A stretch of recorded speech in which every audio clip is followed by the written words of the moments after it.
E aí, pessoal, a pedido de vocês, né, de alguns de vocês aí no grupo, eu vou falar um pouco sobre a teoria, né, mas a questão teórica da equação de Bernoulli, para entender bem, até porque é importante, até porque a equação de Bernoulli vai ser bastante usada daqui para frente, não só em fenômenos de transporte, mas também quando vocês forem pagar a hidráulica, né, então eu vou tentar aqui simplificar para vocês ela. Então vamos lá. Então, pra gente, eu vou deduzir aqui com vocês a equação de Bernoulli, certo? Não é tão difícil não. Eu decidi deduzir para ficar um pouco mais claro na cabeça de vocês. Pelo menos eu vou tentar fazer ficar claro na cabeça um pouco de vocês o que é a equação de Bernoulli, certo? Então a gente, para deduzir ela, a gente tem que lembrar lá de Física 1 da conservação de energia, certo? Conservação de energia diz que em um sistema conservativo, ou seja, onde não há perda de energia, por exemplo, a energia não é dissipada quando não tem atrito, por exemplo, certo? A energia em um ponto é igual à energia no outro ponto, em qualquer outro ponto. Então, como a gente traz essa análise para um fluido, certo? Porque lá a gente analisa um sólido ou uma partícula, certo? E aqui a gente tem que analisar para um fluido. Então, é da mesma maneira, só que a gente vai ter que considerar, certo? As partículas do fluido. A gente vai pegar uma pequena partículazinha aqui do fluido, certo? Vamos dizer que esse aqui é o ponto A desse fluido. E aqui é o ponto B.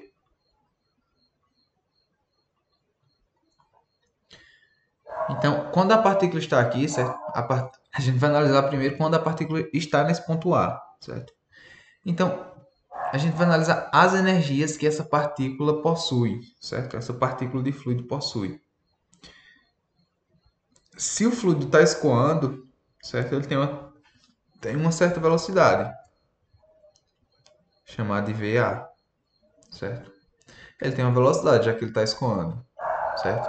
E o escoamento que a gente está considerando aqui é um escoamento permanente, certo? E a gente também considera que não tem atrito, a gente despreza os atritos entre o fluido e o tubo, certo? Porque lembra que a gente está comparando com a lei da conservação de energia, que despreza os atritos para não haver dissipação de energia, certo? Em forma de calor. Então aqui a gente considera que não há atrito entre o tubo e o fluido. Então vamos lá. Então a primeira energia que a gente vai analisar do fluido, dessa pequena partícula de fluido, é a energia cinética. Vou até colocar aqui para ficar mais claro. Energia cinética. Prontinho. A energia cinética, a gente vai lembrar lá de Física 2, Física 1 na verdade, energia cinética, é dada pela massa, certo? Vezes a velocidade ao quadrado sobre 2, certo? A massa da partícula, nesse caso, essa partículazinha. Eu vou chamar de VA aqui. Não vou chamar de MA porque a gente está pegando uma pequena partícula. Tem várias partículas aqui, certo? Então, essa é a energia cinética de uma das partículas aqui, certo?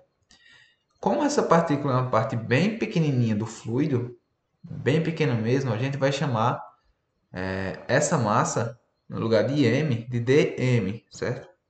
Dm, por ser muito pequena.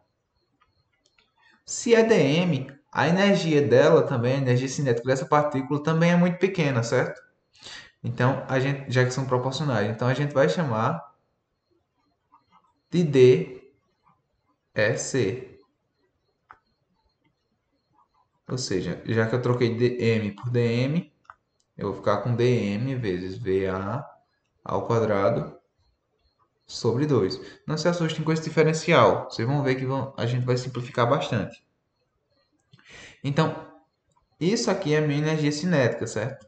Isso aqui é a minha energia cinética na partícula no ponto A. Se a gente quiser de fato saber qual é a energia cinética do fluido nesse ponto, a gente integra os dois aí. Mas a gente não vai precisar integrar, certo? Porque a gente vai ver que vai simplificar bastante. Então, outra energia que a gente tem que observar, certo? É a energia potencial gravitacional. Então, primeiro, a gente vai ter que escolher um plano de referência, certo? Como assim um plano de referência? Eu vou escolher um plano de referência e eu posso colocar esse plano de referência onde eu quiser, certo? Mas, mas a gente tem que, que ter a noção que dependendo do local que eu coloco o plano de referência, vai ser melhor para eu resolver minha questão, certo? Aqui eu vou colocar o como é apenas para explicar, né? Eu vou colocar o plano de referência aqui como esse aqui, por exemplo. Aí lá na questão você vai ver qual o melhor para você. Então, esse é o plano de referência. Tá, mas para que eu preciso de um plano de referência? Para isso, olha só. Eu vou pegar a distância da minha partículazinha aqui, certo? Ao meu plano de referência e vou chamar de H. Vou chamar de HA, já que está no ponto A. E vou fazer a mesma coisa com o meu aqui, HB, certo? Tá, mas e agora? E agora a gente vai calcular, certo? Calcular não. A gente vai colocar a expressão da energia potencial gravitacional. Por quê? Porque eu estou analisando todas as energias que contém esse fluido, que esse fluido contém ou que esse fluido realiza, certo? Eu falo realiza porque ele vai realizar trabalho. Ele trabalha é uma forma de energia.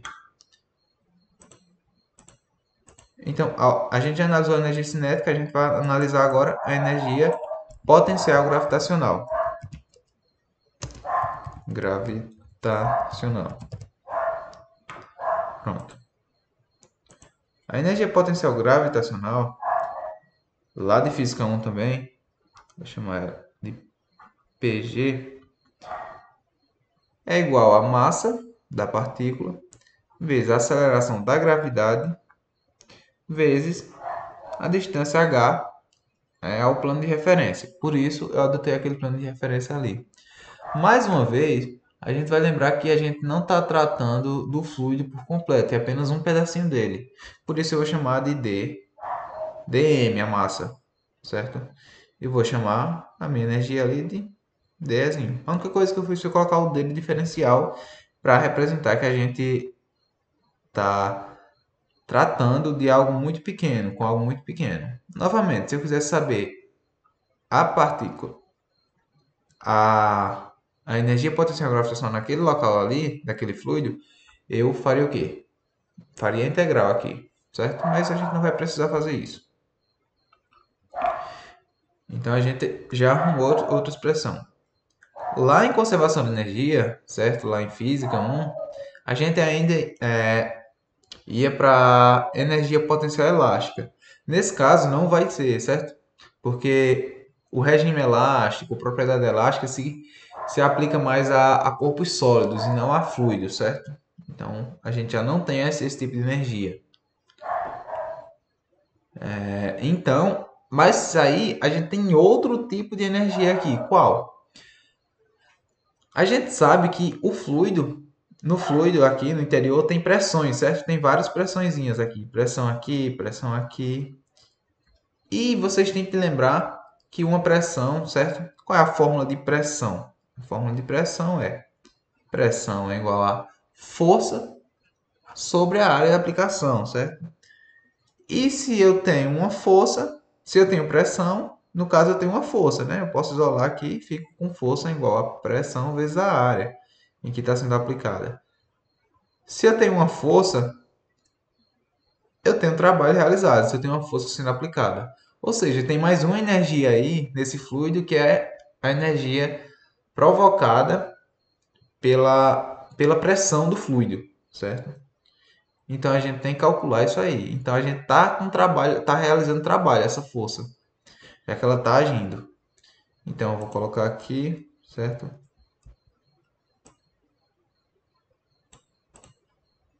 Deixa eu só escrever energia.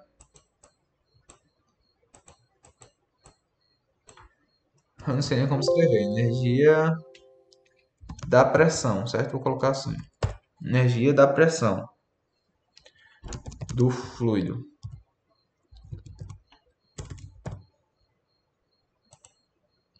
Não, mas como a gente calcula essa energia? Essa energia, é claro, é trabalho, certo? Ela é em forma de trabalho. E como é que eu faço para calcular trabalho? É igual a força vezes o deslocamento. Vou chamar esse deslocamento de Dzinho, certo? Dzinho é um deslocamento. Então, pensem que o fluido está aqui, certo? E ele deslocou uma distância. Não vou chamar de D não, para não confundir com o D de dm ali, certo? Vou chamar de S. Chamar de S. Um pequeno deslocamento. Só que como a gente está analisando algo muito pequeno, certo? O deslocamento também a gente vai analisar, considerar bem pequenininho, certo? Então, o fluido estava aqui, certo? E se deslocou um pouco aqui para frente. E esse deslocamento foi justamente S. Logo, é esse meu Szinho aqui, certo? Só que eu posso trocar essa força por quem? Pela, pela minha fórmula aqui, que força é igual a pressão vezes a área, certo? Então, posso dizer que meu trabalho, ou seja, minha energia, é dada por pressão vezes a área vezes o deslocamento. Se vocês perceberem, a área é essa daqui, ó, certo? A área é essa daqui. E o deslocamento é isso aqui. Se vocês perceberem, isso aqui forma meio que um cilindro, certo? De área da base A e a altura é S. Ou seja, a gente sabe que é um volume. Então, se a gente pegar num local muito pequeno ali, bem pequenininho do fluido, para um deslocamento pequeno, a gente pode chamar o trabalho de dW, certo? Vezes P vezes a área vezes um ds, certo? Só que quem é a área? Quem é isso aqui? A área multiplicada por esse deslocamento. É o volume, certo? A área da base do cilindro vezes sua altura. Vai dar seu volume. Só que como é algo muito pequeno aqui, é um volume pequeno também. Então vai ser dV, ou seja, dW é igual a P vezes dV, certo? E agora a gente vai lembrar, certo? Quem é a densidade de um fluido, a massa específica? A massa específica, que a gente chama de ρ, é igual à massa do fluido dividido pelo volume dele. Então, só que aqui a gente está trabalhando com um volume muito pequeno, dV. Então, eu posso trocar esse dV, certo? Vou isolar esse V aqui, na verdade, primeiro. Vou ficar com M sobre ρ. Como é um volume muito pequeno, eu posso chamar de dV, né? Como a gente está tratando ali. Então, eu chamo de dV. Só que se eu coloquei dV de um lado, tem que colocar do outro também. Eu não posso colocar dρ aqui, porque ρ é constante, certo?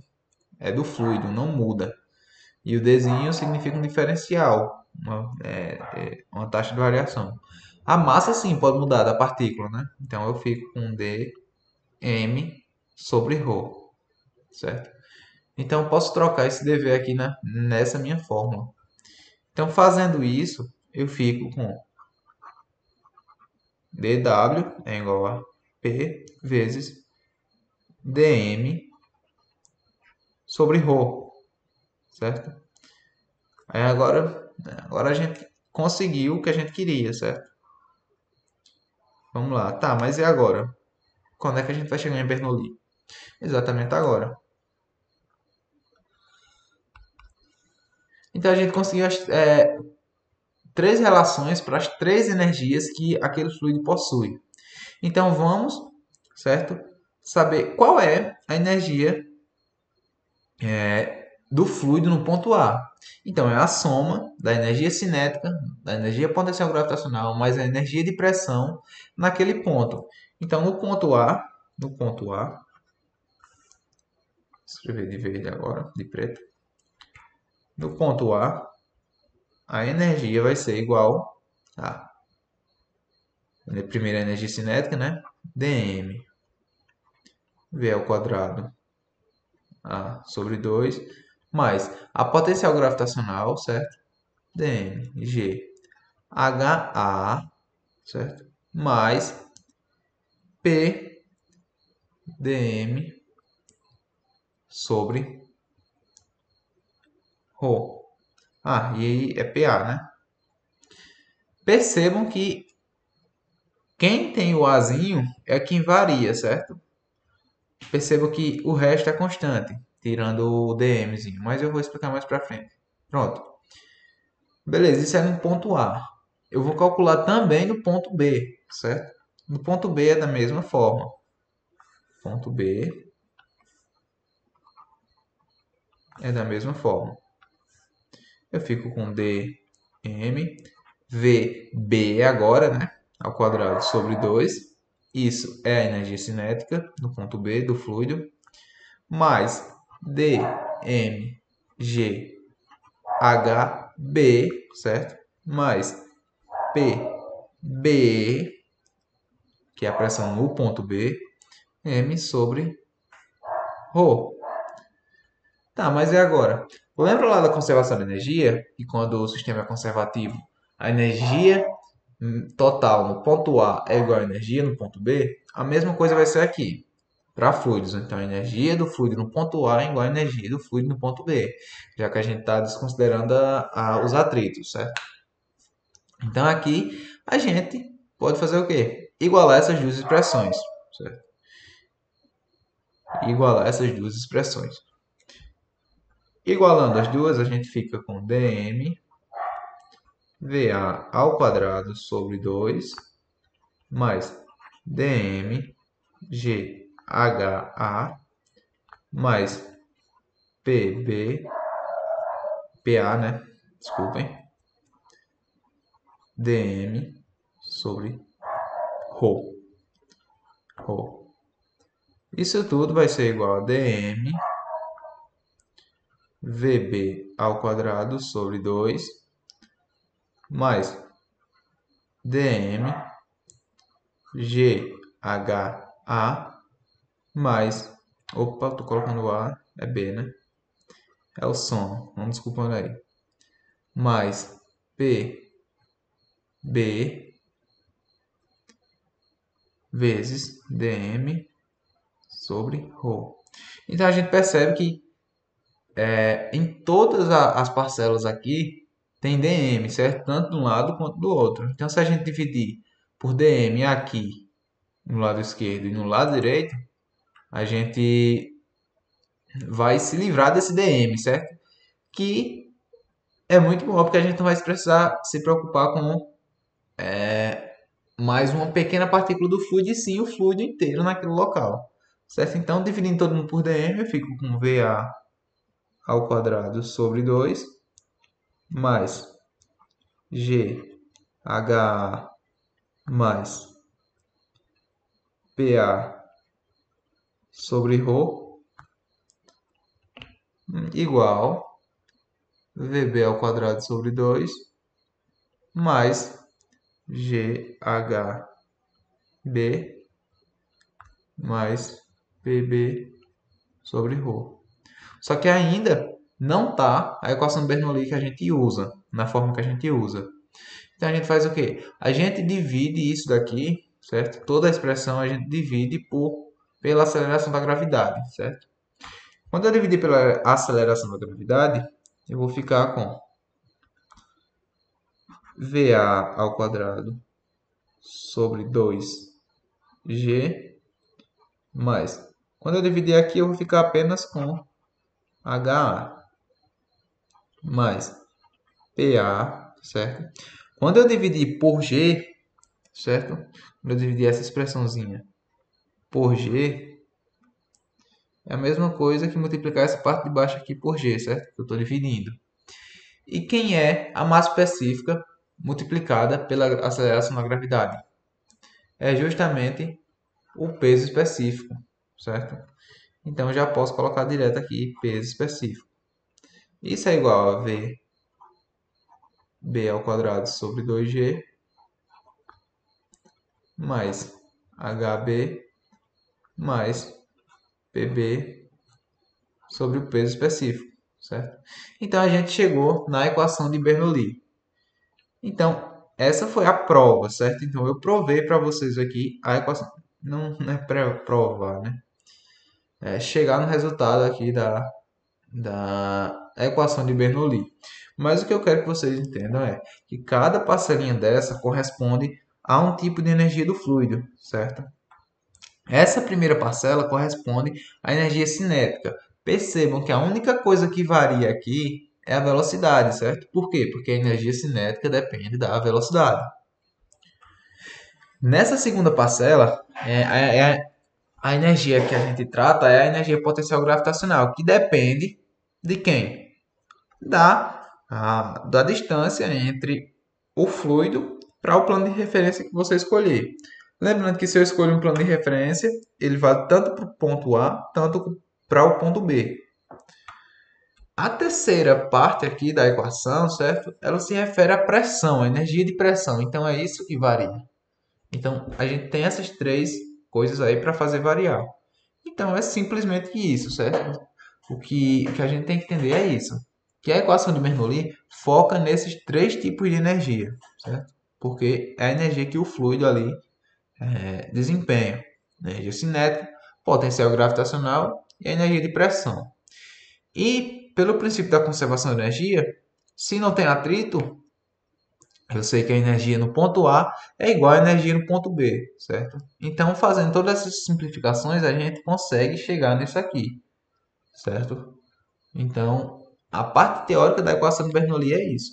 Lembrando que essa equação não é válida dessa forma quando a gente tem uma bomba ou uma turbina agindo no fluido, certo? Porque a bomba ela adiciona energia ao fluido e a turbina retira energia desse fluido, certo? E nem é válida também essa equação para quando você considera os atritos entre o fluido e o tubo em que ou o local que está escoando, que o fluido está escoando, certo? Então, mais para frente, vocês já devem ter visto com o Vitor Hugo, claro, que isso aí vai se chamar perda de carga. Então, nessa forma, a equação não considera perda de carga. Aí, para quando você for ter que considerar bomba, turbina e a perda de carga, aí já vai ter uns incrementos aqui nessa equação, certo? Mas como vocês pediram apenas essa parte da equação de Bernoulli, está aí para vocês, certo? Então, até mais e qualquer dúvida vocês tiram aí no grupo.